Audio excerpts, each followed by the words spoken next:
The New York World's Fair in '64 promoted itself as a universal and international event with the theme of Peace Through Understanding. Oh, I like it. Isn't that nice? Yeah. It primarily celebrated the advances of industry, science and technology from all around the world, but particularly, obviously, the United States. Companies with displays at the event included IBM, Bell, Ford and General Motors, while even the legendary Walt Disney got involved with the fair, with several displays utilising his pioneering animatronic technology. So if you've ever been to a Disney park and had a ride on the It's a Small World... Oh, God, yes. Until the song makes your ears bleed, you can thank the 1964 World's Fair, since that was the event where it was originally created for. Interesting. Right. That's not the fab fact, though. Oh. One of the most popular rides at the fair was the General Motors Corporation Futurama Two. As you may guess, this was the successor to the company's original Futurama display, previously seen at the same fair in 1939. Now, Futurama 2 took its passengers on a journey into tomorrow. That's the tagline. It went past model displays showing all of the moon colonies and underwater cities and space stations that all the visitors could expect to be living in by the 21st century, obviously, as we all are now. Yes. And this all culminated in a large and impressive working model showing the city of tomorrow. That fair ran for a whole year from October 64 to October 65. And meanwhile, back in the UK in May 1965, the team at TV Century 21 Comic were in need of a cover photo for issue number 19. Right. Now, ordinarily, they would, as you know, use publicity photos or even specially posed photos featuring models from Fireball XL5 and Stingray, etc. But issue 19's cover, reporting on the famous XL5 storyline, the Astron assassination, needed a photo of a futuristic city to represent the world capital of Unity City as seen in the comic strip. However, without having a suitable model to lift from an Anderson show, they instead resorted to using a picture of the futuristic city from the Futurama 2 ride. Obviously that makes sense, since it looked the part, and very few people in the UK would have had any idea where it actually came from. Sure.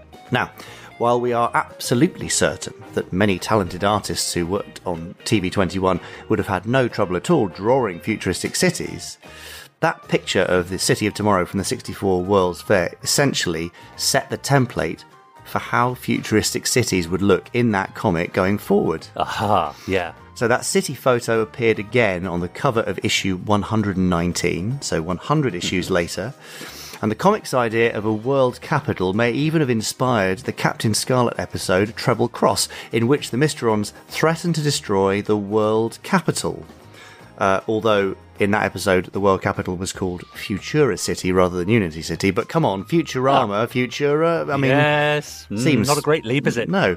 Now, you might think that the story of Futurama 2 city model being used as Unity City would have ended with the demise of both the fair and the comic. But no.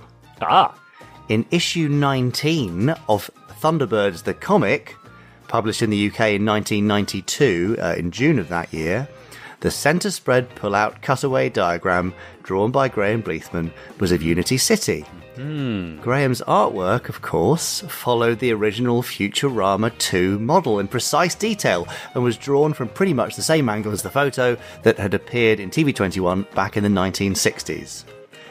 So, decades after it had first wowed visitors in the World's Fair in 1964, the space-age City of Tomorrow was still providing inspiration to young Thunderbirds fans in a way that people who originally built it could probably never have imagined.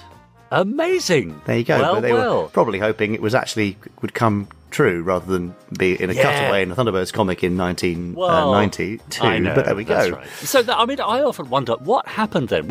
I feel like we were betrayed, my generation, the generation immediately before me, because we were promised underwater cities and space stations and jet cars and all that sort of stuff. It could have happened, couldn't it? Why didn't it? Well, I think it is sort of happening in bits and pieces, just not in the same... I mean, you've got the International Space Station. Yeah, you're not living there yet. That's fine, but it's a stepping stone, isn't it? There's definitely a hotel I've seen that's got some kind of rooms underwater. So there's something sort of there. There's the guy who's put the micro jet engines on his arms and his back and flies around. So there's kind of jetpacks and that kind of thing. I've seen the testing of a car that turns into a plane recently. Right, okay. So I feel like, Actually, I mean, you did say it's quite, the 21st century. Well, that's 100 years, so we're still only 23 years into it. Yeah, we've got a little way to go. We have, so, and also, science fiction's there to entertain us, but also to inspire. It's not to guarantee the future. No, that's true.